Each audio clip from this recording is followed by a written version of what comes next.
Today we'll discuss about the technical terms we used in SCM process or procurement department or entire this field. ಈ field ಅಲ್ಲಿ procurement field ಅಲ್ಲಿ ಈ domain ಅಲ್ಲಿ we use some technical terminologies.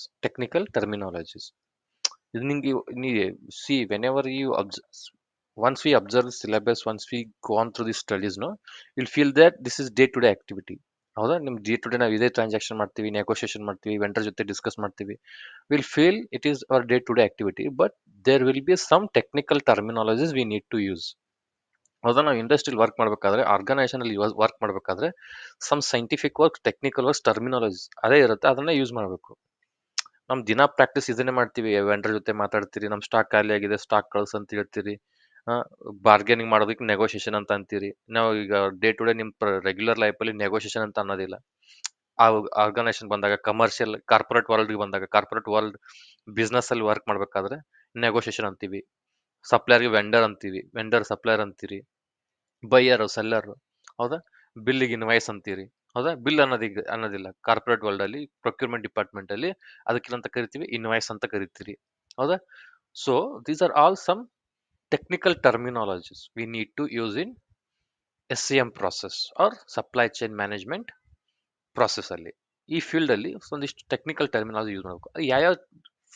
ಯಾವ terminologies ಯಾವಾಗ use ಮಾಡಬೇಕು, what are the some standard terminologies we are using in SCM process.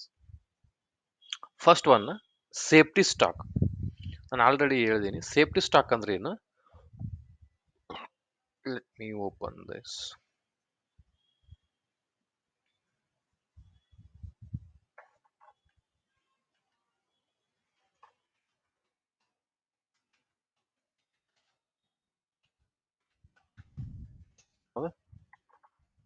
Safety stock ಅಂದ್ರೆ ಏನು?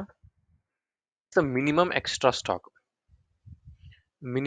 Stock that is maintain to avoid uncertain condition ಅಂದ್ರೆ ಏನು? ಸೇ ಫಾರ್ ಎಕ್ಸಾಂಪಲ್, ನೀನೊಂದ್ರ manufacturing plant run ಮಾಡ್ತಿರ್ತೀವಿ. Say for example, you are running a manufacturing company industry and there will use to operate in a three shift ಅಲ್ಲಿ work ಮಾಡ್ತಿರ್ತೀವಿ.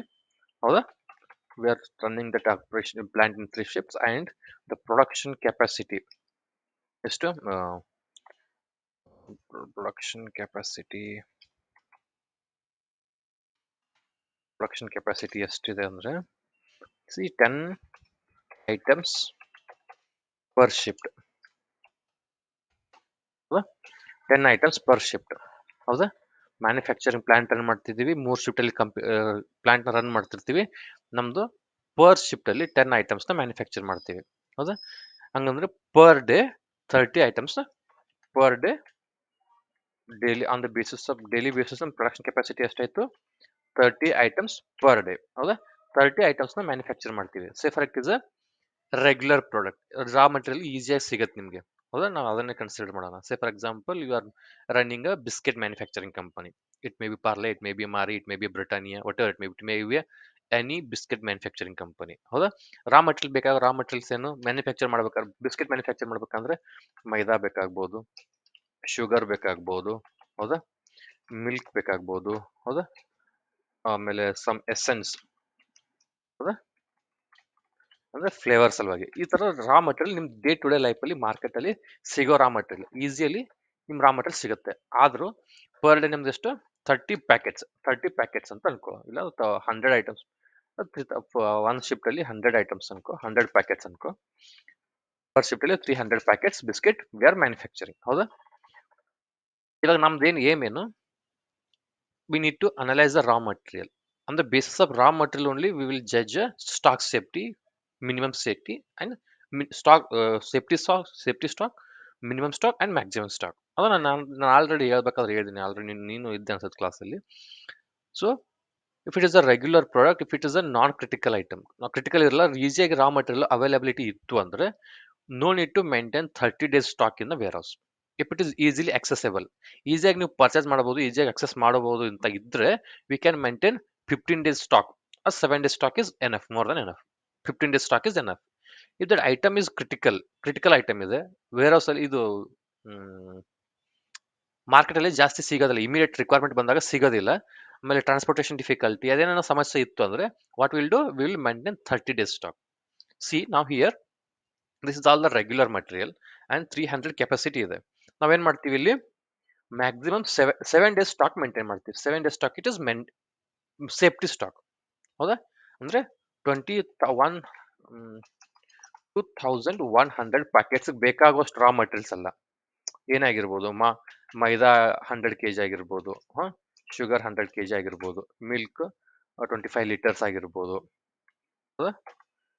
Essence ಒಂದಿಷ್ಟು 10 packets ಆಗಿರ್ಬೋದು. ಈ ತರ ಏನೇನು ರಾ ಮಟೀರಿಯಲ್ ಎಷ್ಟು 2100 ಪ್ಯಾಕೆಟ್ಸ್ ಮ್ಯಾನುಫ್ಯಾಕ್ಚರ್ ಮಾಡೋದಕ್ಕೆ ಎಷ್ಟು ರಾ ಮಟೀರಿಯಲ್ ಬೇಕಲ್ಲ ಅಷ್ಟು. ಅಂದ್ರೆ ನಿಮ್ಗೆ ಎಲ್ಲ ರಾ ಮಟೀರಿಯಲ್ ಕೆಪಾಸಿಟಿ, ಒಂದು ಶಿಫ್ಟಲ್ಲಿ ಎಷ್ಟು ಕೆಪಾಸಿಟಿ ಬೇಕು ರಾ ಮಟೀರಿಯಲ್ ಬೇಕು, ಅದರ 1 ಡೇಗೆ ಎಷ್ಟು ರಾ ಮಟೀರಿಯಲ್ ಬೇಕು.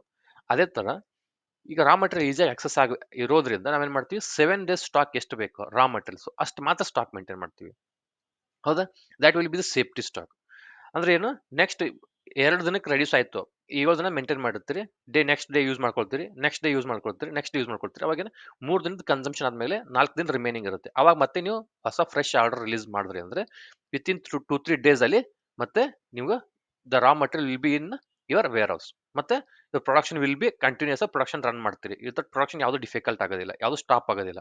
ಯಾಕಂದ್ರೆ within 1 or 2 days pure release ಮಾಡಿದ ತಕ್ಷಣ ವಿತಿನ್ 1 or 2 days ಅಲ್ಲಿ ನಿಮಗೆ ರಾ ಮಟೀರಿಯಲ್ ಅವೈಲಬಿಲಿಟಿ ಇರುತ್ತೆ ನಿಮಗೆ ವೇರ್ ಹೌಸ್ ಅಲ್ಲಿ. 7 ದಿನ ಮೇಂಟೈನ್ ಮಾಡ್ತೀರಿ. ನೆಕ್ಸ್ಟ್ ಡೇ 4th ಡೇ ಬಂದಾಗ 3rd ಡೇ ಬಂದಾಗ 3 ದಿನ ಸ್ಟಾಕ್ ಮಾತ್ರ ಉಳಿತು ಅಂದಾಗ ಮತ್ತೊಂದ್ಸರಿ ರಿಲೀಸ್ ಮಾಡ್ತೀರಿ. ಆ 3 ದಿನದ ಇರೋ ಸ್ಟಾಕ್ ಖಾಲಿ ಆಗೋಷ್ಟರಲ್ಲಿ ಮತ್ತೆ ನಿಮ್ಮ ವೇರ್ ಹೌಸ್ಗೆ ಫ್ರೆಶ್ ರಾ ಮಟೀರಿಯಲ್ ಬರುತ್ತೆ ಅಲ್ಲಿ. ಹೌದಾ? This will be safety stock. Biscuit ಬಿಡು, ಬೇರೆ ಯಾವ್ದು ಮ್ಯಾನುಫ್ಯಾಕ್ಚರ್ ಪ್ಲಾಂಟ್ ಮಾಡ್ತಿದ್ರೆ ಅನ್ಕೊಡ್ರಿ, ಸ್ಟೀಲ್ ಮಟೀರಿಯಲ್, ಸ್ಟೀಲ್ ಪ್ಲೇಟ್ ಏನೋ ಮ್ಯಾನುಫ್ಯಾಕ್ಚರ್ ಮಾಡ್ಕೊಡ್ತೀವಿ. ಕ್ರಿಟಿಕಲ್ ಮಟೀರಿಯಲ್ ಇತ್ತು, 30 days ಸ್ಟಾಕ್ ಮೇಂಟೈನ್ ಮಾಡಬೇಕು. ಹೌದಾ? 30 days ಸ್ಟಾಕ್ ಮೇಂಟೈನ್ ಮಾಡಿದ್ರೆ ಅಂದ್ರೆ ನೆಕ್ಸ್ಟ್ ಲೀಡ್ ಟೈಮ್ ಎಷ್ಟಿರುತ್ತೆ, 30 days ಲೀಡ್ ಟೈಮ್. ಮತ್ತೆ ಹೊಸ ಫ್ರೆಶ್ ಆರ್ಡರ್ ಹೊಸ ಇದು ಆರ್ಡರ್ ರಿಲೀಸ್ ಮಾಡೋದು ಲೀಡ್ ಟೈಮ್ 15 days ಇರುತ್ತೆ ಅನ್ಕೊಳ್ರಿ, 15 days. ಹೌದಾ? ಅವಾಗ ಏನ್ ಮಾಡ್ತೀವಿ, ಸೇಫ್ಟಿ ಸ್ಟಾಕ್ 330 ದಿನಕ್ಕೆ ಆಗುವಷ್ಟು ಸ್ಟಾಕ್ ನ ಮೇಂಟೈನ್ ಮಾಡಿರ್ತೀವಿ. Once it reduce to 15 days, 30 ದಿನಕ್ಕೆ ಬೇಕಾಗುವಷ್ಟು ರಾ ಮಟೀರಿಯಲ್ ಮೇಂಟೈನ್ ಮಾಡಿರ್ತೀವಿ ವೇರ್ ಹೌಸ್ ಅಲ್ಲಿ. ಅದು 15th ಡೇ ಬಂತು ಅಂದಾಗ ಮತ್ತೇನ್ ಮಾಡ್ತೀವಿ, what will do, we will release a new order. ಮತ್ತೆ ಅದು 15 days ಜೀರೋ ಆಗೋಷ್ಟರಲ್ಲಿ ಮತ್ತೆ ಹೊಸ ಮೆಟೀರಿಯಲ್ ಫ್ರೆಶ್ ಮೆಟೀರಿಯಲ್ ವೇರ್ ಹೌಸ್ಗೆ ಬರುತ್ತೆ ಅವಾಗ. So that the item will not go out of stock. Out of stock ಆಗಬಾರ್ದು. ನಮ್ದು ಏನೇನು, ನಮ್ದು ಅಬ್ಜೆಕ್ಟಿವ್ ಏನು, ನಮ್ದು ಗೋಲ್ ಏನು, item should not go out of stock. ಆ ಥರ ನಮ್ಮ ಸೇಫ್ಟಿ ಸ್ಟಾಕ್ ಮೇಂಟೈನ್ ಮಾಡಬೇಕು. That will be the safety stock. Above the see what is it, safety stock is nothing but minimum extra stock that is maintained. ಸ್ವಲ್ಪ minimum extra ಸ್ಟಾಕ್ನ maintain ಮಾಡಬೇಕು. ಇವತ್ತು ನಮ್ಗೆ ಎಷ್ಟು ಕೆಪಾಸಿಟಿ, ಎಷ್ಟು ಮ್ಯಾನುಫ್ಯಾಕ್ಚರಿಂಗ್ ಕೆಪಾಸಿಟಿ ಇದೆ ಅದಕ್ಕಿಂತ ಜಾಸ್ತಿ ಮೇಂಟೈನ್ ಮಾಡಬೇಕು. ನೆಕ್ಸ್ಟ್ ಸ್ಟಾಕ್ ನಮ್ಮ ವೇರ್ ಹೌಸ್ಗೆ ಬರೋವರೆಗೂ ನಮ್ಮ ಪ್ರೊಡಕ್ಷನ್ ಪ್ಲಾಂಟ್ ರನ್ ಆಗಬೇಕು, ಸ್ಟಾಪ್ ಆಗಬಾರ್ದು. ಆ ಥರ ಅರ್ಥ ಆಯ್ತಾ?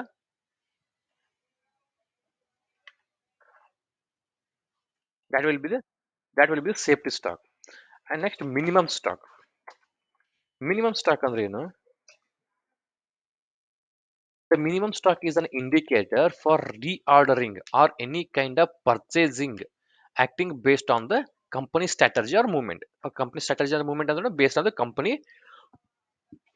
production capacity and raw material consumption. Based on the raw material consumption and based on the production capacity ಏನ್ ಮೇಂಟೈನ್ ಮಾಡಬೇಕು, ನಾನು ಹೇಳಿದೆ ಈಗ ಬಿಸ್ಕೆಟ್ ಮ್ಯಾನುಫ್ಯಾಕ್ಚರ್ ಮಾಡ್ತಿದ್ವಿ, 7 days ಸ್ಟಾಕ್ ನಾವು ಏನ್ ಮಾಡ್ತೀವಿ, safety stock. 7 days will be the safety stock. Minimum extra stock maintain ಮಾಡುತ್ತೀರಿ. ಮತ್ತೆ ಇಲ್ಲಿ ಮಿನಿಮಮ್ ಸ್ಟಾಕ್ ಅಂದ್ರೆ that will be the indicator, that will be trigger point. Once it reaches to 3 days, 3 days ಬಂತು ಅಂದ್ರೆ that will be your minimum stock. ಅವಾಗ ಏನ್ ಮಾಡ್ತೀರಿ, need to release a new order. ಅವಾಗ ಹೊಸ ಆರ್ಡರ್ ರಿಲೀಸ್ ಮಾಡಬೇಕು. ಅದು ಟ್ರಿಗರ್ ಪಾಯಿಂಟ್ ನಿಮ್ದು. ಅಲ್ಲಿ ಬರೋವರೆಗೂ ಮಾತ್ರ ನೀವು ಬಫರ್ ಸ್ಟಾಕ್ ಇರುತ್ತದು. 3 days ಬಂತು ಅಂದ್ರೆ that will be your alarm. You need to release a new order. So that ಆ 3 ದಿನ ಸ್ಟಾಕ್ ಖಾಲಿ ಆಗೋಷ್ಟರಲ್ಲಿ ಹೊಸ ಆರ್ಡರ್ ನಿಮ್ಮ ವೇರ್ ಹೌಸ್ಗೆ ಬರಬೇಕು.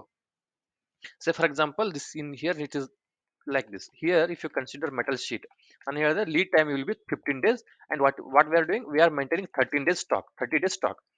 30 days ಸ್ಟಾಕ್ ಮೇಂಟೈನ್ ಮಾಡಿರ್ತೀರಿ. 15 days ಏನು ಮಾಡೋದಿಲ್ಲ, 15 days ವರೆಗೂ ಅದೇ ಸ್ಟಾಕ್ ಕನ್ಸಂಪ್ಷನ್ ಮಾಡ್ಕೊಳ್ತೀರಿ. 15 days ಆದ್ಮೇಲೆ ನಮ್ಗೆ ಅವೈಲೇಬಿಲಿಟಿ ಎಷ್ಟಿರುತ್ತೆ ವೇರ್ ಹೌಸ್ ಅಲ್ಲಿ, 15 days ರೆಡ್ಯೂಸ್ ಆಗಿರುತ್ತೆ ಅದು. ಹೌದಾ? 15 days ರೆಡ್ಯೂಸ್ ಆಗುತ್ತೆ. 15 days ರೆಡ್ಯೂಸ್ ಆಯ್ತು ಅಂದ್ರೆ that will B alarm, that will be a trigger point. ಅವಾಗ ಏನ್ ಮಾಡ್ತೀರಿ, ಸ್ಟಾಕ್ ರೆಡ್ಯೂಸ್ ಆಯ್ತು, ನಮ್ ಲೀಡ್ ಟೈಮ್ ಎಷ್ಟು 15 days. ನಾನು ಇವತ್ತಿಗೆ ರಿಲೀಸ್ ಮಾಡಿದ್ರು ನನಗೆ ವೇರ್ ಹೌಸ್ ಐಟಮ್ ಬರೋದಕ್ಕೆ 15 days ಬೇಕು. ಹೌದಾ? ಇಲ್ಲ ನೀವು ಇದು ಲೀಡ್ ಟೈಮ್ 15 ಇತ್ತು ಅಂದ್ರೆ you can consider 20 days. 20 days will be your alarm point. ಹೌದಾ? ಅದು 20 ಡೇಸ್ ರೆಡ್ಯೂಸ್ ಆಯ್ತು ಅಂದ್ರೆ ನೀವೇನ್ ಮಾಡ್ತೀರಿ, so our lead time will be 15 days. ನಾನು ಇವತ್ತು ರೆಡ್ಯೂಸ್ ಮಾಡಿದ್ರು ನಮ್ಮ ವೇರ್ ಹೌಸ್ಗೆ ಐಟಮ್ ರೀಚ್ ಆಗೋಕೆ 15 ಡೇಸ್ ಬೇಕು. So we need to release order today. That will be the minimum stock. ಹೌದಾ? ನಮ್ ಫಸ್ಟ್ ಅಲ್ಟಿಮೇಟ್ಲಿ ನಮ್ದು ಏನೇನು, ನಮ್ಮ ವೇರ್ ಹೌಸ್ ಅಲ್ಲಿ ಸ್ಟಾಕ್ ಖಾಲಿ ಆಗಬಾರ್ದು, ಜೀರೋ ಆಗಬಾರ್ದು. That will not affect on the production ಮೇಲೆ ಅದು ಯಾವುದೇ ಅಫೆಕ್ಟ್ ಆಗಬಾರ್ದು. ಪ್ರೊಡಕ್ಷನ್ ಸ್ಟಾಪ್ ಆಗಬಾರ್ದು. That will be the our concern. ಹೌದಾ? ಅರ್ಥ ಆಯ್ತಾ? That is minimum stock. That is, minimum stock is an indicator for reordering or any kind of purchasing based on the company strategy, company movement. ಅಂದ್ರೆ based on the company production capacity and company raw material consumption. ಯಾವ ರೇಟಲ್ಲಿ consumption ಮಾಡ್ತಿದ್ರಿ, ಯಾವ ರೇಟಲ್ಲಿ manufacturing process production capacity ಇದೆ ನಮ್ದು, ಅದ್ರ ಮೇಲೆ what will decide, we will decide the minimum stock. Lead time 15 days ಇದೆ, ನಮ್ಮ ಸ್ಟಾಕ್ ಏನ್ ಮಾಡ್ತೀರಿ, ನಮ್ದು ಮಿನಿಮಮ್ ಸ್ಟಾಕ್ 20 ಡೇಸ್ ಮೇಂಟೈನ್ ಮಾಡಬೇಕು. 20 ಡೇಸ್ ಬಂದಾಗ ಟ್ರಿಗರ್ ಪಾಯಿಂಟ್ ಅವತ್ತು ಆರ್ಡರ್ ಮಾಡಿದ್ರು ನೆಕ್ಸ್ಟ್ 15 ಡೇಸ್ ಅದು ವೇರ್ ಹೌಸ್ಗೆ ಬರುತ್ತೆ ಐಟಮ್. ಅಂದ್ರೆ ನಿಮ್ಗೆ ಇನ್ನ 5 ದಿನ ಟೈಮ್ ಇರುತ್ತೆ ಅಲ್ಲಿ. So that item will not go out of stock. ಯಾವುದೇ ರಿಸ್ಕ್ ಅದಕ್ಕೆ ರೆಡಿ ಇರಬಾರ್ದು.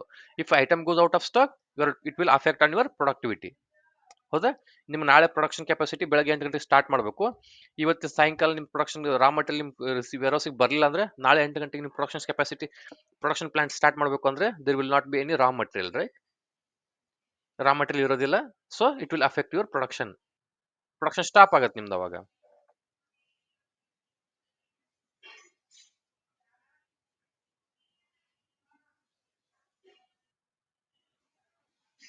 Saujanya, this is backup class. If you want, you can continue, or else if you don't want, you can disconnect.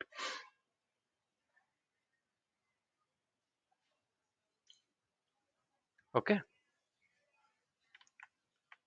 Oh, next is a maximum stock. Clear, right, Vinod? What is safety stock? What is minimum stock? Okay. And what is maximum stock?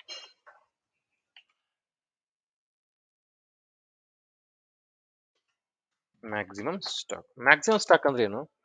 ನಮ್ಮ warehouse capacity, ನಮ್ದು production capacity ಎಷ್ಟಿರುತ್ತೆ? 300 packets per day manufacture ಮಾಡ್ತೀರಿ, biscuit manufacture ಮಾಡ್ತೀರಿ.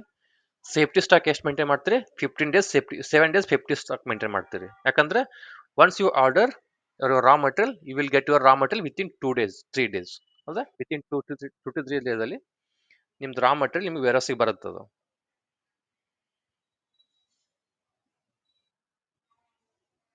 Okay okay.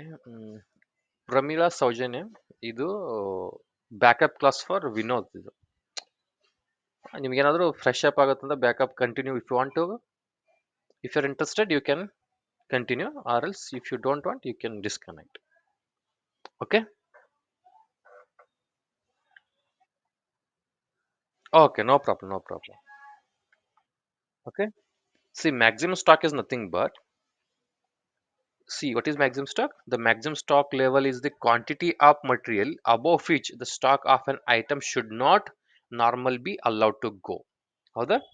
C, ಏನಾಗಿರುತ್ತೆ ಇಲ್ಲಿ ನಿಮ್ದು say for example you are running a biscuit manufacturing company, or else you can running a laptop manufacturing company, or else you can running a manufacturing facility, whatever it may be, a manufacturing. ನೀವು manufacturing plant run ಮಾಡ್ತಿರ್ತೀರಿ. ನಿಮ್ಮ production capacity ಎಷ್ಟು? 30 items, 100 items per day ಮಾಡ್ತಿರ್ತೀರಿ. 3000 one ಡೇಗೆ 30 items ಮಾಡ್ತೀರಿ. ನಿಮ್ಮ raw materials ಏನು? Say for example take consider this one example only, biscuit only. ಹೌದಾ? ಬಿಸ್ಕಿಟ್ ರಾ ಮಟೀರಿಯಲ್ ಏನು? Maida, sugar, milk, essence. ಒಂದಿಷ್ಟು ಎಸೆನ್ಸ್ ಅಂದ್ರೆ ಫ್ಲೇವರ್ಸ್ ಅಷ್ಟೇ. ಹೌದಾ? ಇವೆಲ್ಲ ರಾ ಮಟೀರಿಯಲ್ಸ್ ಬೇಕಾಗಿರುತ್ತೆ. ರಾ ಮಟೀರಿಯಲ್ ಏನು? ಇದೆಲ್ಲ regular raw materials. If you will get these raw materials in your local, ಇಲ್ಲೇ ಲೋಕಲ್ ಅಲ್ಲಿ ವೆಂಡರ್ ಅಲ್ಲಿ ಸಿಗುತ್ತೆ. ಇದು ಕಿರಾಣಾ ಸ್ಟೋರ್ಸ್ ಅಲ್ಲಿ ಸಿಗುತ್ತೆ. ಇದು ಕಿರಾಣಲ್ಲಿ ಪರ್ಚೇಸ್ ಮಾಡೋದಿಲ್ಲ, ವೆಂಡರ್ ಹತ್ರನೇ ಪರ್ಚೇಸ್ ಮಾಡ್ತೀವಿ. Why? Because you are purchasing in bulk ಅಲ್ಲಿ ಪರ್ಚೇಸ್ ಮಾಡೋದ್ರಿಂದಾನೆ ನೀವು ಡೈರೆಕ್ಟ್ ವೆಂಡರ್ ಹತ್ರ ಪರ್ಚೇಸ್ ಮಾಡ್ತೀರಿ, ಹೋಲ್ಸೇಲ್ ಡೀಲರ್ ಹತ್ರ ಪರ್ಚೇಸ್ ಮಾಡ್ತೀರಿ. ಹೌದಾ? ಆದ್ರೆ ಈಸಿಲಿ ಆಕ್ಸೆಸಬಲ್ ಇರುತ್ತೆ ಇದು. ನೀವು ಇವತ್ತೇ ಆರ್ಡರ್ ಮಾಡಿದ್ರು ನಾಳೆ ನಿಮ್ಮ ವೇರ್ ಹೌಸ್ಗೆ ಅದು ಮಟೀರಿಯಲ್ ಬರುತ್ತೆ. ಹೌದಾ? If you order them today 10 packets of maida, 10 kgs of sugar, or 100 kgs of sugar, and this many packets of essence. ಹೌದಾ? ನೀವು ಬೆಳಗ್ಗೆ ಆರ್ಡರ್ ಮಾಡಿ ಸಾಯಂಕಾಲ ವೇರ್ ಹೌಸ್ ಬರುತ್ತೆ. ಹೌದಾ, ದಿಸ್ ಮಚ್ ಈಸಿಲಿ accessible ಇರೋದ್ರಿಂದ what will do, will maintain only 7 days of stock in warehouse. That is your safety stock. ಹೌದಾ, what is minimum stock? That is your trigger point, that is your alarm point. If that item reaches to that point, what we need to do, we need to release a new order. What will you do, that is your point at which item reaches the below the mark. What we need to do, you need to release a new order. ಹೌದಾ, ಅದು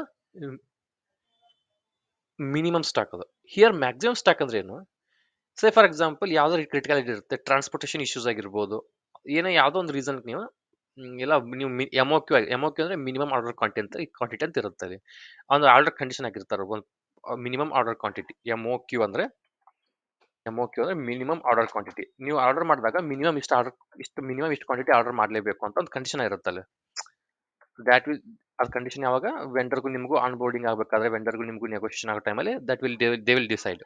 ಹೌದಾ, ನೀವು ಸ್ಕ್ರೀವ್ಸ್ nuts bolts ಬೇಕಾದಾಗ 1 quantity 2 quantity ಅಂತ release ಮಾಡೋಕ್ಕಾಗತ್ತಾ? No. ಆಗ ನೀವು ಮೈದಾನು package purchase ಮಾಡೋ ಟೈಮಲ್ಲಿ 1 kg ಮೈದಾ 2 kg ಮೈದಾ ಅಂತ they will not accept those. Minimum order ಅಂದ್ರೆ ಮಿನಿಮಮ್ ಆರ್ಡರ್ ಕ್ವಾಂಟಿಟಿ. ನೀವು ಯಾವಾಗಲೇ ಆರ್ಡರ್ ರಿಲೀಸ್ ಮಾಡಿದ್ರು ಮಿನಿಮಮ್ ಅಷ್ಟು ಕ್ವಾಂಟಿಟಿಗೆ ಆರ್ಡರ್ ರಿಲೀಸ್ ಮಾಡಲೇಬೇಕು. 10 kg ಅಂತ ಅನ್ಕೊಂಡ್ರಿ, ನೀವು ಆರ್ಡರ್ ರಿಲೀಸ್ ಮಾಡಿದ್ರೆ ಮಿನಿಮಮ್ 10 kg ಆರ್ಡರ್ ರಿಲೀಸ್ ಮಾಡಬೇಕು. multiplication of 10, you can order 20, 30, 40, 50, 60, whatever it may be, but you cannot order below 10 kg. 9 kg you cannot order, right? Likewise, ಏನೋ ಕಂಡೀಷನ್ಗೆ ನೀವು some scenario comes, ಅವಾಗ scenario ಬಂದಾಗ ನೀವು you may order little extra, but it should not cross the limit. Say for example 7 is your safety stock, 3 is your minimum stock. You can maintain 15 days stock for this biscuit manufacturing company. Beyond the limit, it is not it, the vendors will the sourcing managers, the procurement leaders will not allow you to maintain more than 15 days of stock. Why? ಅವಾಗ ನಿಮ್ಗೆ dead investment ಆಗುತ್ತೆ ಇದು. Say for example if you release order today, next day only you will get that material. Why, what is the necessary to purchase 30 days stock? ಹೌದಾ, ನಿಮ್ಗೆ ಇವತ್ತು order ಮಾಡಿದ್ರೆ next ಡೇಗೆ purchase ನಿಮ್ಗೆ ಮಟೀರಿಯಲ್ ನಿಮ್ಮ ವೇರಸ್ ಅಲ್ಲಿ ಇರುತ್ತೆ ಅದು. ಇಫ್ ಯು ಆರ್ಡರ್ ಟುಡೇ, ನಿಮ್ಗೆ ಆರ್ಡರ್ ಇವತ್ತೇ ಮಾಡಿದ್ರಿ ಅಂದ್ರೆ ನೆಕ್ಸ್ಟ್ ನಾಳೆ ಬರುತ್ತೆ ಅದು. ನಾಳೆ ಬಂತು ಅನ್ಕೊಡ್ರಿ, ಸೇ ಫಾರ್ ಎಕ್ಸಾಂಪಲ್ 25th ಬಂತು ಅನ್ಕೊಡ್ರಿ. 25th ಬಂತು ಅಂದ್ರೆ ನೆಕ್ಸ್ಟ್ 25th ಜುಲೈಗೆ ನೀವು ಎಲ್ಲ ಆರ್ಡರ್ಗೂ ಫಾರ್ ಆಲ್ 30 days ಐಟಮ್ಸ್ ಎಲ್ಲ ನೀವು ಪೇಮೆಂಟ್ ಮಾಡ್ಬೇಕಾಗತ್ತೆ ನಿಮ್ಗೆ. ಅಥವಾ ಇಲ್ಲ ಅಂದ್ರೆ ನೀವು to avoid this, if you only purchase 7 days stock ಮಾತ್ರ ಪರ್ಚೇಸ್ ಮಾಡಿದ್ರಿ ಅಂದ್ರೆ 7 days ಮಾತ್ರ ನೀವು ಪೇಮೆಂಟ್ ಮಾಡ್ಬೇಕಾಗತ್ತೆ. ನಿಮ್ಗೆ ಅರ್ಲಿ ಪೇಮೆಂಟ್ ಆಗುತ್ತೆ ನಿಮ್ದು ಎಲ್ಲ 30 days ಒಂದೇ ಸರಿ ಸ್ಟಾಕ್ ಪರ್ಚೇಸ್ ಮಾಡಿದ್ರಿ ಅಂದ್ರೆ that will be lost to the organisation. ನಿಮ್ಗೆ ಬೇಕಾಗದಿರೋ ರಾ ಮಟೀರಿಯಲ್ ಮೇಲೆ ಇವತ್ತೇ ಇನ್ವೆಸ್ಟ್ ಮಾಡಿರ್ತೀರಿ ನೀವು. ಹೌದಾ, ನಿಮ್ಗೆ ಅವೈಲೇಬಿಲಿಟಿ ಇರುತ್ತೆ, ನೀವು ರಾ ಮಟೀರಿಯಲ್ ಅವೈಲೇಬಲ್ ಇರುತ್ತೆ, ಈಸಿಲಿ ಅಕ್ಸೆಸಬಲ್ ಇರುತ್ತೆ. ಈ ಸಿಚುವೇಶನ್ ಅಲ್ಲಿ you will not purchase for 2-3 months stock. ನೀವೆಲ್ಲ ಪರ್ಚೇಸ್ ಮಾಡ್ತೀರಾ ನೀವು ಆಲ್ರೆಡಿ? ರಾ ಮಟೀರಿಯಲ್ ನಿಮ್ ಕಣ್ ಮುಂದೆ ಇರುತ್ತೆ, ರಾ ಮಟೀರಿಯಲ್ ಇರುತ್ತೆ, ಈಸಿಲಿ ಅಕ್ಸೆಸಬಲ್ ಇರುತ್ತೆ. ನಮ್ಮ ಪ್ರೊಡಕ್ಷನ್ ಕೆಪಾಸಿಟಿ ಅಲ್ಲಿ ಅಷ್ಟು ಇಲ್ಲ ಅಂತ ಗೊತ್ತಿರುತ್ತೆ. ನಾ ಇಷ್ಟು ಪರ್ಚೇಸ್ ಮಾಡಿದ್ರೆ ಅದು ಒಂದು 3 ತಿಂಗಳು ಬರುತ್ತೋ 2 ತಿಂಗಳು ಬರುತ್ತೋ, ಎಷ್ಟೋ ಜಾಸ್ತಿ ಮಟೀರಿಯಲ್ ಆಗುತ್ತೆ ಅಂತ ನಿಮ್ಗೆ ಗೊತ್ತಿರುತ್ತೆ. ಗೊತ್ತಿದ್ರು you will go for that? No, right? You will not go for that. ಅವಾಗ ಏನ್ ಮಾಡ್ತೀರಿ, ಅವಾಗ ಜಾಸ್ತಿ ನೀವು ಪರ್ಚೇಸ್ ಮಾಡೋದಕ್ಕೆ ನೀವು ಆ ಪರ್ಚೇಸ್ ಡಿಪಾರ್ಟ್ಮೆಂಟ್ ಅವ್ರು ಒಪ್ಪೋದಿಲ್ಲ. ವೈ? ಫಸ್ಟ್ ಒಂದ್ ರೀಸನ್, ನೀವು 30 days ಸ್ಟಾಕ್ ಮೇಂಟೈನ್ ಮಾಡಕ್ ಹೋದ್ರಿ ಅಂದ್ರೆ ಆಲ್ 30 daysಗೆ ಒಂದ್ ಶಾಟ್ ಅಲ್ಲಿ ಪೇಮೆಂಟ್ ಮಾಡ್ಬೇಕಾಗುತ್ತೆ. ಇಲ್ಲ ನೀವು ಸ್ಪ್ಲಿಟ್ ಮಾಡಿದ್ರಿ ಅಂದ್ರೆ 30 daysನ 4 ಸರಿ ಪೇಮೆಂಟ್ ಮಾಡಬಹುದು, ಇನ್ಸ್ಟಾಲ್ಮೆಂಟ್ ತರ. ಅದು ಡೇಟ್ ಮುಂದೆ ಹೋಗುತ್ತೆ ನಿಮ್ದು, ಒಂದೊಂದು week, next week 1 week 7 days ಮಾಡ್ತೀರಿ, ನೆಕ್ಸ್ಟ್ ವೀಕ್ ಮತ್ತೆ 7 days ಮಾಡ್ತೀರಿ, ಮತ್ತೆ ನೆಕ್ಸ್ಟ್ ವೀಕ್ ಮತ್ತೆ 7 days ಮಾಡ್ತೀರಿ. ಇಷ್ಟಿಷ್ಟ ಇನ್ಸ್ಟಾಲ್ಮೆಂಟ್ ಅಲ್ಲಿ ಪೇಮೆಂಟ್ ಮಾಡಬಹುದು. ಎಲ್ಲ 30 days ಒಂದೇ ಸರಿ ಪೇಮೆಂಟ್ ಮಾಡಿದ್ರೆ ಅಂದ್ರೆ ಎಲ್ಲ 30 days ಒಂದ್ ಶಾಟ್ ಅಲ್ಲಿ ಪೇಮೆಂಟ್ ಮಾಡ್ಬೇಕಾಗುತ್ತೆ. That is the one reason. One more reason is the space. The raw material available ಜಾಸ್ತಿ ಆರ್ಡರ್ ಮಾಡಿದ್ರಿ ಅಂದ್ರೆ ಸ್ಪೇಸ್ ನಿಮ್ಗೆ ವೇರ್ಹೌಸ್ ಅಲ್ಲಿ ಜಾಸ್ತಿ ಕನ್ಸಂಪ್ಷನ್ ಆಗುತ್ತದೆ. ನಿಮ್ ಸ್ಪೇಸ್ ಇರೋದಿಲ್ಲ ಜಾಸ್ತಿ. ನೀವು ಬೇಕಾಗಿರೋ ರಾ ಮಟೀರಿಯಲ್ ಒಂದೇ ಶಾರ್ಟ್ ಅಲ್ಲಿ ಒಂದ್ ವರ್ಷಕ್ಕಾಗೋ ರಾ ಮಟೀರಿಯಲ್ ಇವತ್ತೇ ಪರ್ಚೇಸ್ ಮಾಡ್ಬಿಟ್ರಿ ಅಂದ್ರೆ ಅದನ್ನೆಲ್ಲ ಎಲ್ಲಿ ಸ್ಟೋರ್ ಮಾಡಬೇಕು? The storage will be the problem, that will be the challenge, right? Storage problem ಆಗತ್ತೆ ಅವಾಗ ನೀವು ಫಿನಿಶ್ ಗೂಡ್ಸ್ನು ಸ್ಟೋರ್ ಮಾಡಬೇಕು, ಇದು ರಾ ಮಟೀರಿಯಲ್ನು ಸ್ಟೋರ್ ಮಾಡಬೇಕು. ಬರೀ ರಾ ಮಟೀರಿಯಲ್ ಅಂದ್ರೆ ನಾವು ಮೈದಾ ಶುಗರ್ ಅಷ್ಟೇ ಇರೋದು, ಮತ್ತೆ ಬೇರೆ ಬೇರೆ ರಾ ಮಟೀರಿಯಲ್ಸ್ ಇರುತ್ತೆ. ಅದೆಲ್ಲ ಸ್ಟೋರೇಜ್ ಮಾಡೋದಕ್ಕೆ ಸಮಸ್ಯೆ ಆಗಬಾರ್ದು.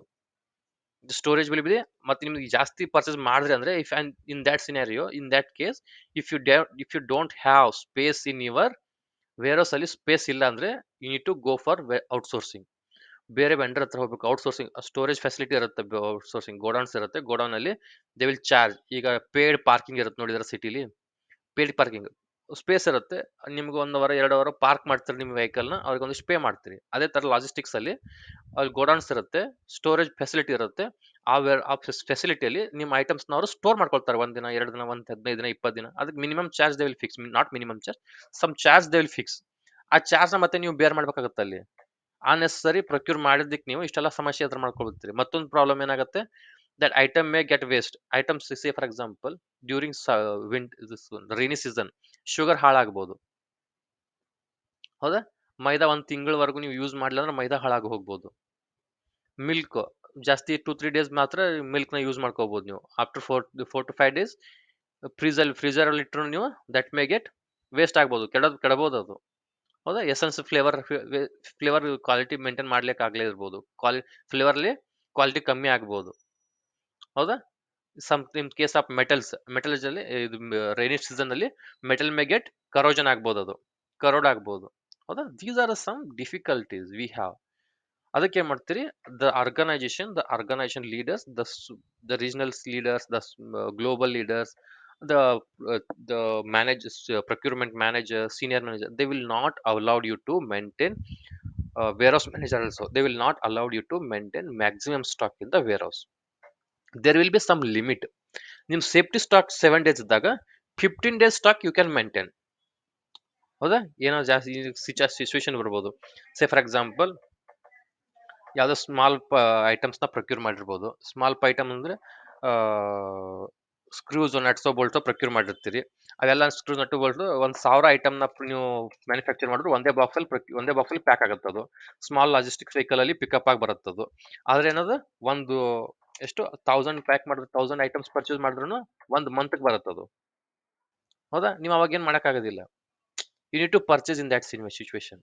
ಮಿನಿಮಮ್ ಆರ್ಡರ್ ಕ್ವಾಂಟಿಟಿ ಅಂತ ಕಂಡೀಷನ್ ಇರುತ್ತೆ. ಮಿನಿಮಮ್ ಆರ್ಡರ್ ಅಲ್ಲಿ minimum 1000 screws nut bolt purchase ಮಾಡ್ಲೇಬೇಕಂತ ಕಂಡೀಷನ್ ಹಾಕಿರ್ತಾರೆ ಅವರು. ಅವಾಗ ನೀವು ಪರ್ಚೇಸ್ ಮಾಡ್ಲೇಬೇಕಾಗತ್ತೆ ಅದು. So there will be some limit. ಆ ಲಿಮಿಟ್ ವರೆಗೂ ನೀವು ಮ್ಯಾಕ್ಸಿಮಮ್ ಸ್ಟಾಕ್ ನ ಮೇಂಟೈನ್ ಮಾಡಬಹುದು. ಅನ್ನೆಸೆಸರಿ ಆಗಿ ರಾ ಮಟೀರಿಯಲ್ ಈಸಿಲಿ ಆಕ್ಸೆಸಬಲ್ ಇರುತ್ತೆ. ಅಂದ್ರೆ ಅಲ್ಲಿ ಮೆಮೋಕ್ಯೂ ಕಂಡೀಷನ್ ಇರೋದಿಲ್ಲ, ಟ್ರಾನ್ಸ್ಪೋರ್ಟೇಷನ್ ಪ್ರಾಬ್ಲಮ್ ಇರೋದಿಲ್ಲ. ಇದು ಯಾವುದೇ ಪ್ರಾಬ್ಲಮ್ ಇಲ್ದಿರುವಾಗ ನೀವು ಸುಮ್ನೆ ಬೇಕಾಬಿಟ್ಟಿ ಆರ್ಡರ್ ಮಾಡಿ ಜಾಸ್ತಿ ಸ್ಟಾಕ್ಸ್ ನ ವೇರ್ಹೌಸ್ ಅಲ್ಲಿ ಸ್ಟೋರ್ ಮಾಡಬಾರದು. ಅದಕ್ಕೆಲ್ಲ organisation leaders they will not agree. ಹೌದಾ? These are all the safety stock, minimum stock and maximum stock. Clear, right?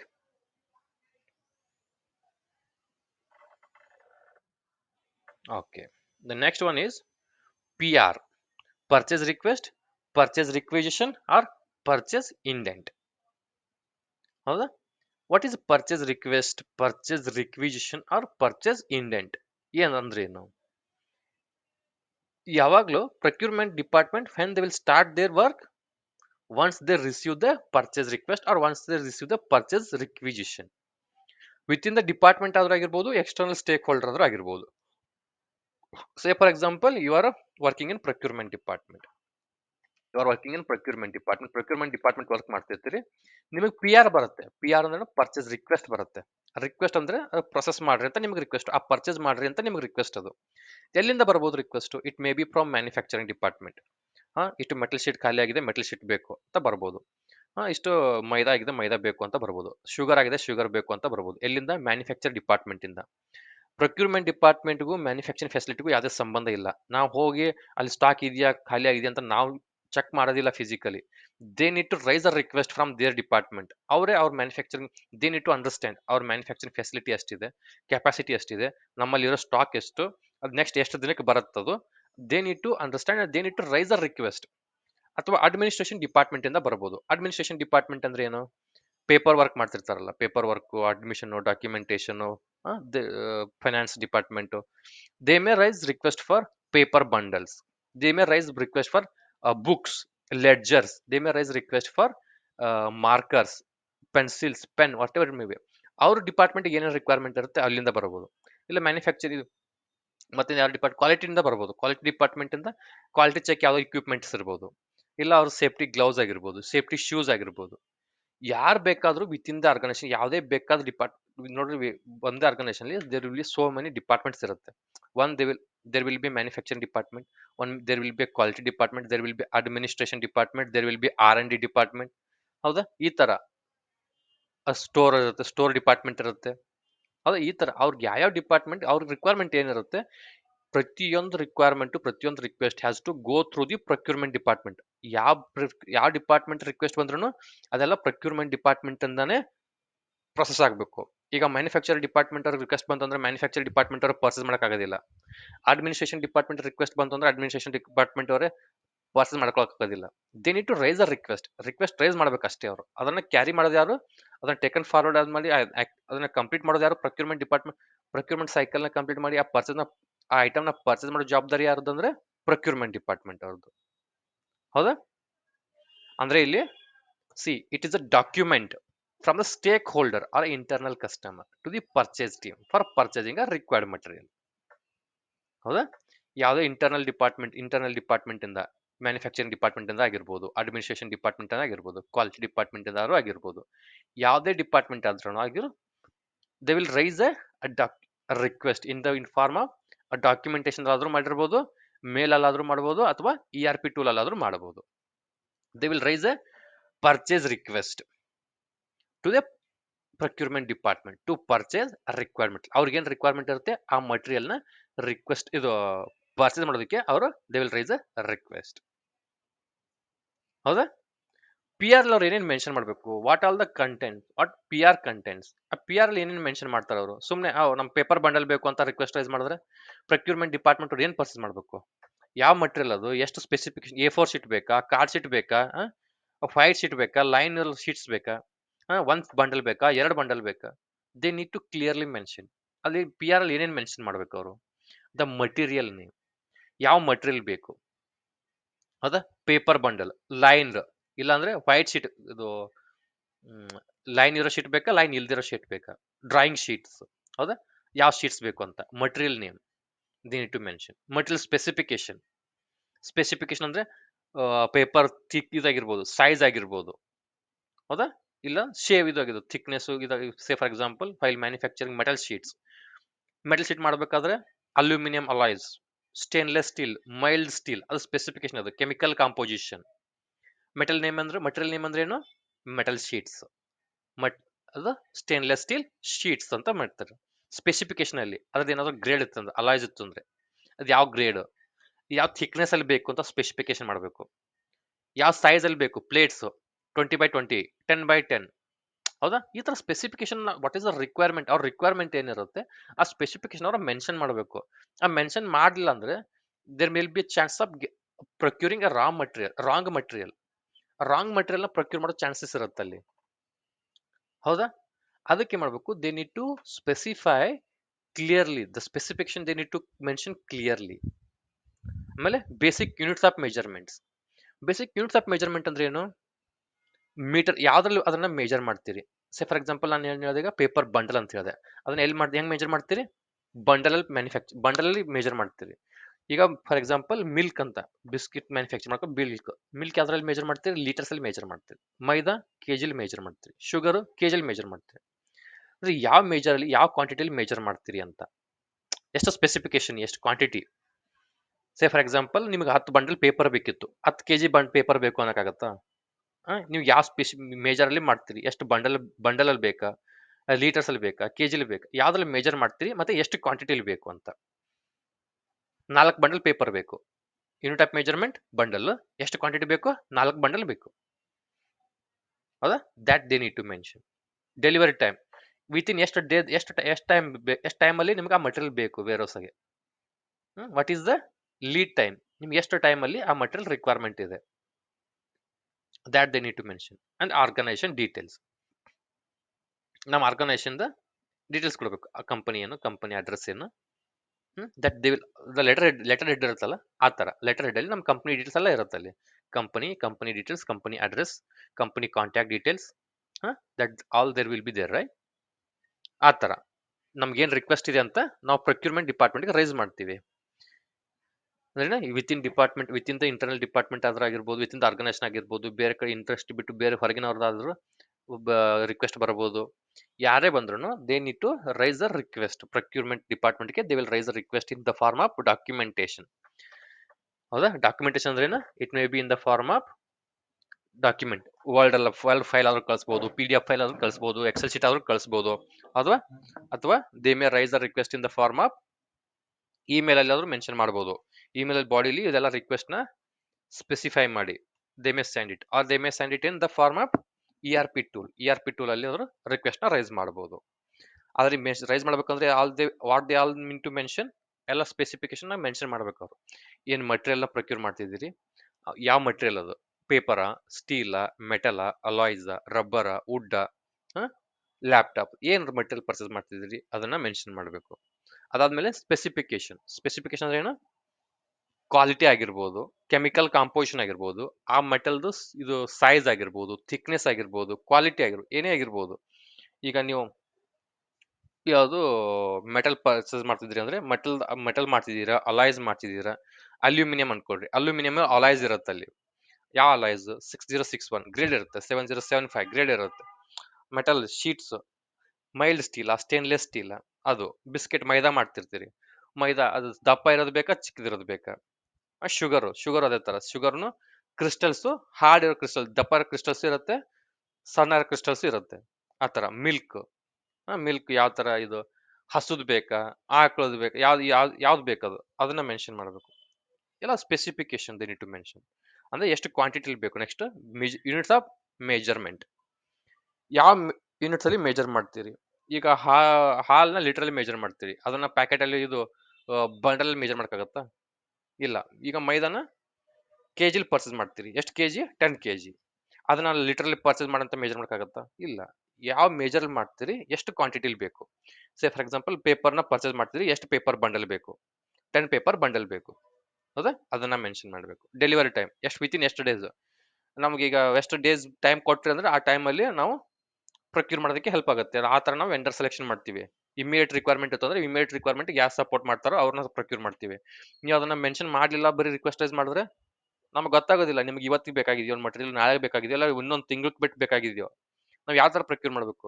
ನಿಮ್ಗೆ ಇನ್ನೊಂದು ತಿಂಗ್ಳಿಗೆ ಬೇಕಾಗಿರೋ ರಿಕ್ವೆಸ್ಟ್ ರಿಕ್ವೆಸ್ಟ್ ನ ರೈಸ್ ಮಾಡಿದಾಗ ನಾವು ಇಮಿಡಿಯೇಟ್ ಪರ್ಚೇಸ್ ಮಾಡ್ಬಿಟ್ವಿ ಅಂದ್ರೆ 1 ತಿಂಗಳು ಡೆಡ್ ಇನ್ವೆಸ್ಟ್ಮೆಂಟ್, ಅದು 1 ತಿಂಗಳು ಡೆಡ್ ಆಗಿ ನಮ್ಮ ವೇರ್ ಅಲ್ಲಿ ಬೀಳತ್ತದು, ಯೂಸ್ ಆಗದಿರ ಮಟೀರಿಯಲ್ ಉಳ್ಕೊಂಡ್ ಬಿಡತ್ತೆ. 1 ತಿಂಗಳು ನಮ್ಮ ಮಟೀರಿಯಲ್ ಯೂಸೇ ಮಾಡೋದಿಲ್ಲ, ಬಟ್ ನಾವು ಪ್ರೊಕ್ಯೂರ್ ಮಾಡಿರ್ತೀವಿ, ಹೌದಾ?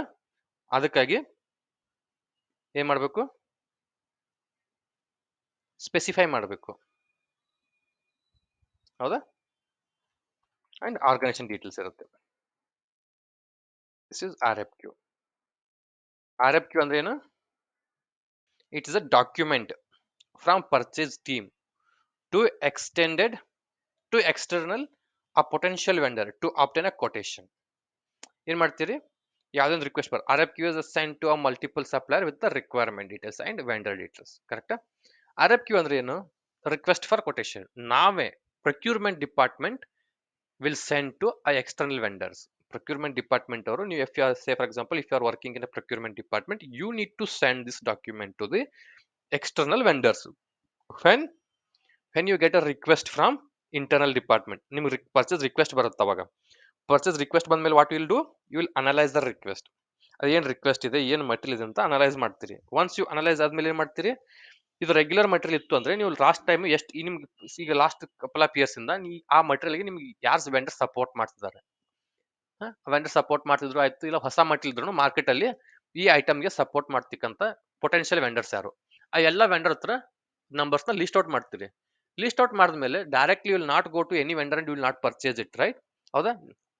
ನಿಮ್ಗೆ ಯಾರೋ ಒಬ್ಬ ವೆಂಡರ್ ಮಾರ್ಕೆಟ್ ಅಲ್ಲಿ ಸರ್ಚ್, ಇಂಡಿಯಾ ಮಾರ್ಕೆಟ್ ಸರ್ಚ್ ಮಾಡಿದ್ರಿ, ವೆಂಡರ್ XYZ ಅನ್ನೋನು ಸಿಕ್ಬಿಟ್ಟ, ಸೀದಾ XYZ ಅವನ ಜೊತೆನೆ ಕಾಂಟ್ಯಾಕ್ಟ್ ಮಾಡಿ ಅವ್ನಿಗೆ ಪ್ಯೂರ್ ಮಾಡಕ್ಕಾಗತ್ತಾ? No, you will not do that. What will do, will list out some multiple vendors ನ ಲಿಸ್ಟ್ ಔಟ್ ಮಾಡಿದ್ಮೇಲೆ ಏನ್ ಮಾಡ್ತೀರಿ? ಅವ್ರಿಗೆಲ್ಲ ಒಂದು ರಿಕ್ವೆಸ್ಟ್ ಫಾರ್ ಕೊಟೇಶನ್ ಕಳಿಸ್ತೀರಿ, ಒಂದು ಡಾಕ್ಯುಮೆಂಟೇಶನ್. ಆ ಡಾಕ್ಯುಮೆಂಟೇಶನ್ ಅಲ್ಲಿ ಎಲ್ಲ ಇದು ಮೇಲ್ಗಡೆ ಲಿಸ್ಟ್ ಮಾಡಿರ್ತೀರಲ್ಲ, ಇದೆಲ್ಲ ಡೀಟೇಲ್ಸ್ ಮೆನ್ಷನ್ ಮಾಡಿರ್ತೀರಿ. ಏನ್ ಮಟೀರಿಯಲ್, ಏನ್ ಸ್ಪೆಸಿಫಿಕೇಶನ್, ಏನ್ ಬೇಸಿಕ್ ಯೂನಿಟ್ಸ್ ಆಫ್ ಮೆಜರ್ಮೆಂಟ್, ಎಷ್ಟು ಕ್ವಾಂಟಿಟಿಲಿ ಬೇಕು, ಎಷ್ಟು ಟೈಮ್ ಅಲ್ಲಿ, ಎಷ್ಟು ಡೇ ನಲ್ಲಿ ಆ ಮಟೀರಿಯಲ್ ಬೇಕು ಅಂತ ಅದೆಲ್ಲ ಲಿಸ್ಟ್ ಮಾಡಿ, ಅದೆಲ್ಲ ಮೆನ್ಷನ್ ಮಾಡಿ, ಆ document you will need to send it to the external vendor. And asking a best price, best quotation ಕೊಡ್ರಿ ಅಂತ, ಬೆಸ್ಟ್ ಕೋಟ್ ಕೊಡ್ರಿ, best price at what price ಇದನ್ನ ಮಟೀರಿಯಲ್ ನೀವು ನಮಗೆ ಫುಲ್ಫಿಲ್ ಮಾಡ್ತೀರಿ ಅಂತ.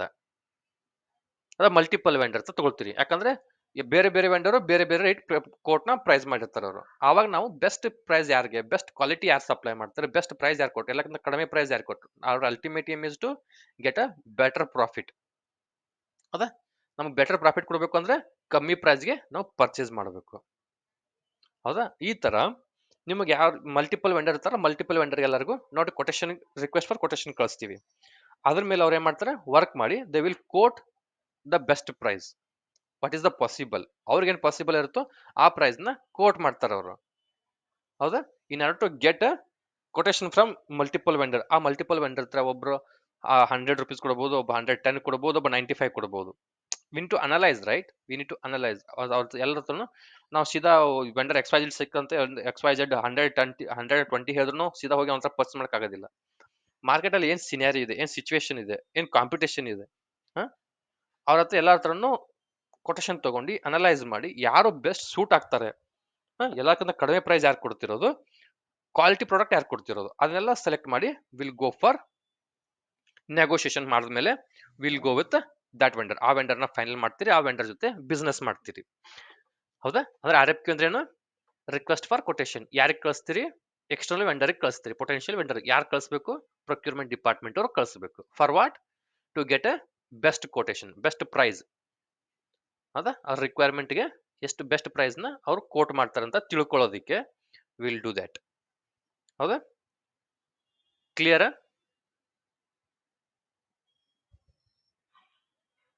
Okay, now what is purchase order?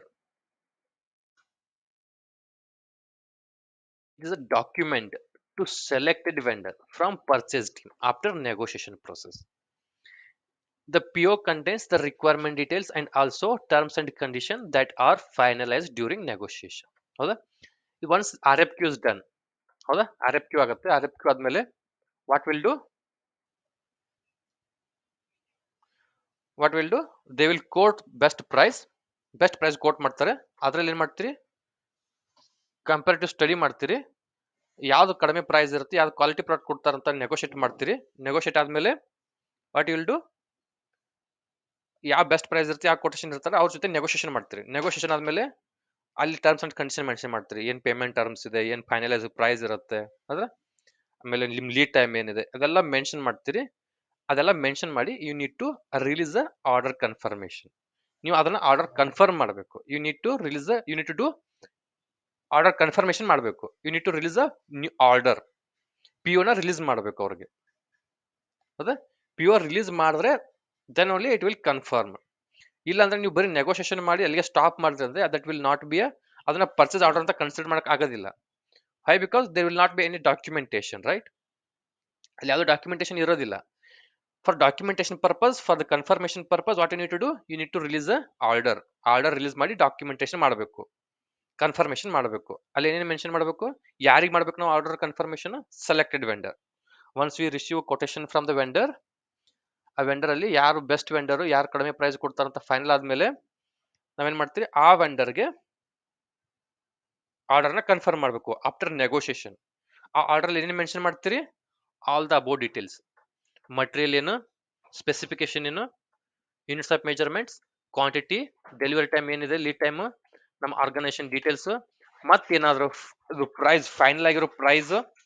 Say for example 110 price quote ಮಾಡಿದ್ರು ಅವ್ರು ಕೊಟೇಶನ್ ಅಲ್ಲಿ, ಆದ್ರೆ 110ಗೆ ನಾವು ಫೈನಲ್ ಮಾಡಲಿಲ್ಲ, ಅದನ್ನ ನೆಗೋಷಿಯೇಟ್ ಮಾಡಿ 95 rupees ಫೈನಲ್ ಮಾಡಿದೀವಿ. ಆ 95 rupees whatever the finalised price, ಆ ಫೈನಲ್ ಆಗಿರೋ ಪ್ರೈಸ್ ನ ವಿ ವಿಲ್ ಮೆನ್ಷನ್ ಇನ್ ಇದು PO ನಲ್ಲಿ ಮೆನ್ಷನ್ ಮಾಡಬೇಕು. And any terms and condition. ಅದಾದ್ಮೇಲೆ ಮತ್ತೆ ಏನಾದ್ರು ಆ ಪರ್ಚೇಸ್ ಮಾಡಿದ್ಮೇಲೆ ನಮಗೆ ಅದಕ್ಕೆ ಏನಾದ್ರು ಸರ್ವಿಸ್ ಬೇಕಾ, ಇನ್ಶೂರೆನ್ಸ್, ಟ್ರಾನ್ಸ್ಪೋರ್ಟೇಷನ್, ಮತ್ತೆ ಬೇಕಾದ ಡ್ಯೂರಿಂಗ್ ನೆಗೋಷಿಯೇಷನ್ ಟೈಮ್ ಅಲ್ಲಿ ಏನೇ ಬೇರೆ ಬೇರೆ ಬೇರೆ ಡಿಸ್ಕಷನ್ ಆಗಿರುತ್ತೋ, ಏನ್ ಟರ್ಮ್ಸ್ ಅಂಡ್ ಕಂಡೀಷನ್ ಇಬ್ರು ಕಾಂಪ್ರಮೈಸ್ ಆಗಿರ್ತೀರಿ, that all the terms and condition we need to mention in the purchase order. ಹೌದಾ, ಪರ್ಚೇಸ್ ಆರ್ಡರ್ ನ ರಿಲೀಸ್ ಮಾಡಿದ್ಮೇಲೆ then only the order will be confirm. Release ಮಾಡಿದ್ಮೇಲೆ ಅವ್ರ ಹತ್ರ ಅಕ್ನಾಲೇಜ್ಮೆಂಟ್ ತಗೋಬೇಕು, ವೆಂಡರ್ ಹತ್ರ ಅಕ್ನಾಲೇಜ್ಮೆಂಟ್ ತಗೋಬೇಕು. ಅಂದ್ರೆ ಅವ್ರು ಆರ್ಡರ್ ಅಕ್ಸೆಪ್ಟ್ ಮಾಡಿದಾರೆ ಅಂತ ಅರ್ಥ. ನೀವು ರಿಲೀಸ್ ಮಾಡಿದ್ರೆ ನೀವು ಆರ್ಡರ್ ನಿಮ್ ಕಡೆಯಿಂದ ಕನ್ಫರ್ಮ್ ಆಯ್ತು, ಅದನ್ನ ಅಕ್ಸೆಪ್ಟ್ ಮಾಡಬೇಕು ಅಂದ್ರೆ ಅವ್ರು ಅಕ್ನಾಲೇಜ್ ಮಾಡಬೇಕು. ಅಕ್ನಾಲೆಜ್ ಮಾಡಿದ್ರು ಅಂದ್ರೆ ಅಂದ್ರೆ ಅಪ್ರೂವ್ಡು ಅಗ್ರೀಡು ಅಂತ ಏನಾದ್ರು ಒಂದು ಕನ್ಫರ್ಮೇಶನ್ ತಗೊಳ್ಬೇಕು ಅವ್ರ ಹತ್ರ, ಅಂದ್ರೆ ಅದು ಆರ್ಡರ್ ಕನ್ಫರ್ಮ್ ಮಾಡ್ಕೊಂಡ್ರು ಅಂತ ಅರ್ಥ.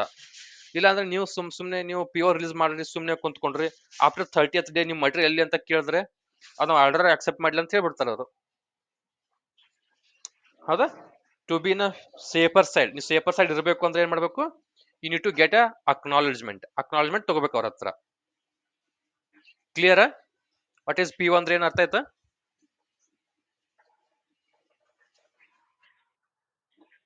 Clear? Clear right? All the terminologies what we discuss till. Safety stock ಅಂದ್ರೇನು, ಮಿನಿಮಮ್ ಸ್ಟಾಕ್ ಅಂದ್ರೆ ಮ್ಯಾಕ್ಸಿಮಮ್ ಸ್ಟಾಕ್ ಅಂದ್ರೇನು, ಅದಾದ್ಮೇಲೆ ಪಿ ಆರ್ ಅಂದ್ರೇನು, ಆರ್ ಎಫ್ ಕ್ಯೂ ಅಂದ್ರೇನು, ಆಮೇಲೆ ಪಿ ಯು ಅಂದ್ರೆ ಏನು. ಹೌದಾ?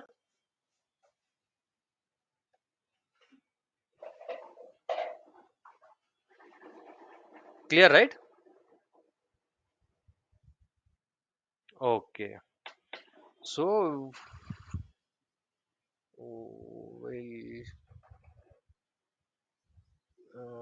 I'll stop here.